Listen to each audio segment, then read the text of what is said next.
তৃণমূলের রদবদলে পারফরম্যান্স মূল মাপকাঠি, জানালেন অভিষেক। আগামী বছর বিধানসভা নির্বাচনকে সামনে রেখে রাজ্য স্তরে দলের সাংগঠনিক স্তরে বর্ডস রদ করেছে তৃণমূল কংগ্রেস।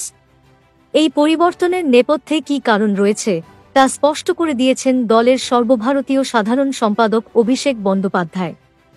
সোমবার তিনি জানিয়েছেন, সংগঠনে এই রদবদলের একমাত্র মাপকাঠি হল পারফরম্যান্স বা কাজের খতিয়ান।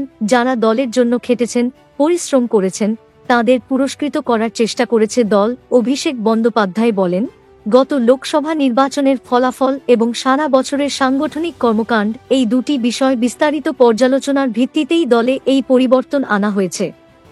দলের অভ্যন্তরে সকলের সঙ্গে আলোচনা করেই এই সিদ্ধান্তগুলো নেওয়া হয়েছে এবং এতে দলনেত্রী মমতা বন্দ্যোপাধ্যায়ের সম্পূর্ণ অনুমোদন রয়েছে। অভিষেক জানান, লোকসভা নির্বাচনের ফলাফলকে রদবদলের একটি গুরুত্বপূর্ণ মাপকাঠি হিসেবে গত বছরই তিনি ইঙ্গিত দিয়েছিলেন। শুধু নির্বাচনী জয়পরাজয় নয়, যারা হয়তো খুব চেষ্টা করেছেন কিন্তু সেই কেন্দ্রে আশানুরূপ ফল আসেনি, তাঁদের পরিশ্রমকেও দল স্বীকৃতি দিয়েছে এবং পুরস্কৃত করার চেষ্টা করেছে।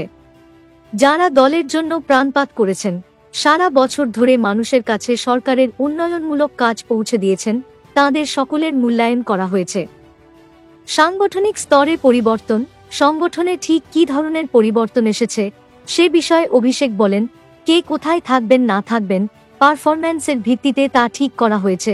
যারা লোকসভা নির্বাচনে জিতে সাংসদ নির্বাচিত হয়েছেন, তাদের জেলা স্তর থেকে সরিয়ে রাজ্য স্তরে গুরুত্বপূর্ণ পদ দেওয়া হয়েছে।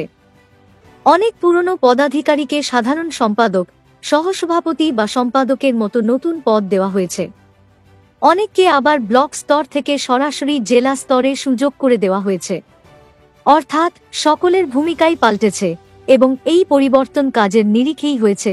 জেলাভিত্তিক উদাহরণ, পারফরম্যান্সের প্রতিফলন। সাংগঠনিক রদবদলে পারফরম্যান্স নীতির প্রতিফলন একাধিক জেলায় স্পষ্টভাবে দেখা গেছে।